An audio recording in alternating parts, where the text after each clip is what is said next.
Now, Jeb Bush seems to be unhappy with the Republican platform and how horribly anti-gay it is. Now, wait a minute. That's kind of strange. Seeing Jeb take an interest in LGBT rights? Nah, I'm just kidding. But look, to be serious with you, yes, the GOP platform is actually one of the worst on LGBT rights that we've ever seen. Now, here's some of the things in it. Among supporting things like gay reparative therapy for children, which has actually been proven to harm children, by the way, and doesn't actually work, it also upholds a child's right to be raised by their mother and father. So, no loving gay parents for you. Back to the orphanage, Timmy. Sorry, you don't get to have loving parents because they just happen to be two dudes. Great. Now, also, in a section on protecting traditional marriage between one man and one woman, the policy suggests, quote, natural marriage between a man and a woman is most likely to result in offspring who do not become drug addicted or otherwise damaged. So, look at the implication there.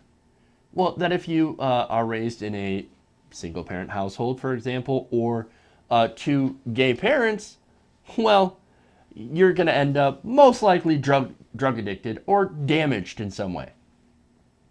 Now, when it comes to gay couples, that's not true. Because, look, research has proved that children raised in same-sex households actually have similar outcomes to those raised in straight households. So their argument, their premise, at least on that, is bullshit. Look, if you want to avoid kids being damaged or going into drugs, well, make sure that they've got access to a quality education and are not living in abject poverty.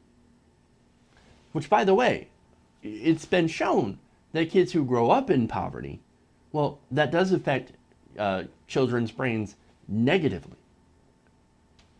So, might want to work on that whole poverty thing, Republicans. Now, it also calls for the court ruling on gay marriage, on same-sex marriage equality to be reversed. It also opposes transgender rights and calls for religious freedom laws to permit anti-LGBT discrimination. Fantastic. It also tells trans people where to be. So now Jeb decided to look at this, and he knows who is to blame for this platform being so anti-gay. Now, who does he blame? Wait for it. Obama. Yeah, that's right. In a column for the Washington Post, Bush outlined how it was actually the fault of Obama and the Democrats that the Republicans are so homophobic. You know what? If Obama and the Democrats weren't doing what they were doing, we wouldn't be so goddamn anti-gay. Really? This is what he said, quote, as much as I reject Donald Trump as our party leader, he did not create the political culture of the United States on his own. 8 years of divisive tactics of President Obama and his allies have undermined Americans' faith in politics and government to accomplish anything constructive. Are you sure that doesn't have anything to do with the fact that on day one, Mitch McConnell said, I'm going to do everything in my power to make Obama a one-term president? And we saw where that went. They blocked almost everything. There were unprecedented levels of obstruction during the 7.5 years of President Obama. And look, right now, they're still blocking Obama's Supreme Court nominee. Now, I don't like that nominee. I'm not a fan of Merrick Garland. But at the same time, that's just an example. Like, Merrick Garland is a center-right judge. This guy is a conservative wet dream. And at the same time, they're saying, no, we're not going to allow him a vote because fuck Obama. Real mature, guys. Real mature. And you want to blame Obama for that? No. Not Obama's fault. It's your guys. But he'll continue. Quote, the president has wielded his power while often exceeding his authority to punish his opponents, legislate from the White House, and turn agency rulemaking into a weapon for liberal dogma. This is incredibly laughable. This is almost like projection. Because what do they do whenever they get into the White House? They do the same thing. Exceed their authority, punish their opponents, legislate from the White House, and of course, use regulatory agencies to go after their opponents.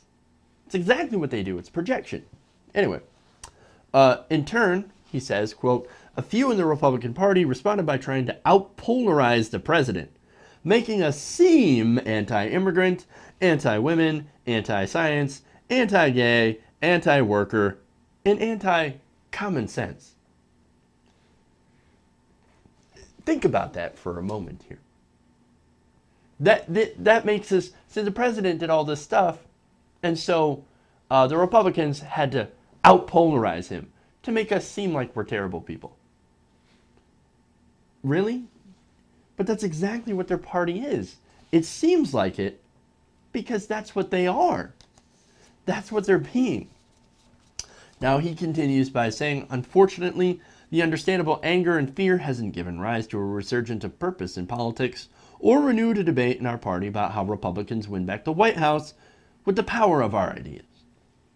Well, what ideas is he talking about? The only ideas I see coming from the Republican Party is tax cuts for the rich, which are super unpopular, more money in politics, which is also super unpopular, and of course all the anti-gay, anti-abortion, all the social stuff, right? As well as on policy, repealing Obamacare. Now, interestingly enough, repealing Obamacare is probably the one thing they could actually win on with public support. But of course, it's unpopular not because of the reasons that they think. Yes, there are still some people out there who believe that there are death panels and that it's government overreach. But many, rightly so, are actually concerned about the costs of for-profit insurance and people being forced to pay that cost.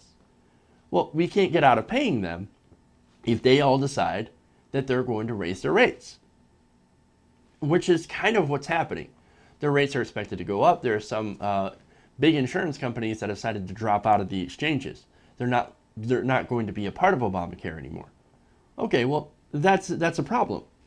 Many who don't like Obamacare like it because they don't, or dislike it because they don't think it's liberal enough.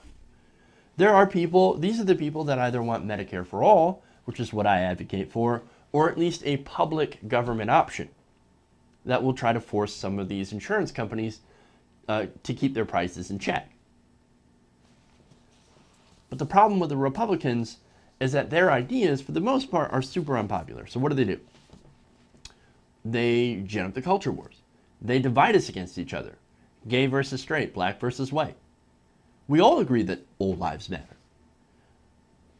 But at the same time, here are the Republicans saying Black Lives Matter. That's what's dividing America. No. Black Lives Matter is a movement that says, hey, we matter too. Don't shoot us. Don't kill us on the streets. If you don't do that, then we're cool. We're great. But that keeps happening. And here are the Republicans saying, no, you're the ones that are trying to divide America. All lives matter. You've got to be kidding. But that's what they do. That's what they do. So they try to pit us against each other, and they bring up things like abortion, gay marriage, tell people that the immigrants are coming for them, also they can avoid talking about actual policies. And look, as I've mentioned, I've been watching the Republican convention, and so far it's been 2 days of be afraid, be afraid, be afraid. The immigrants are coming, ISIS is coming, Hillary Clinton is like Satan. She needs to be locked up. Why haven't we locked her in prison yet? Yada, yada, yada. On and on and on, right? But the one thing that's been missing throughout this entire time is actual policy. So no, Jeb, it's not Obama, it's not the Democrats, it's your own fault for continuously stoking the culture wars because you're too busy hiding your real policy priorities. And those priorities that end up doing nothing but help the rich and the powerful stay rich and powerful.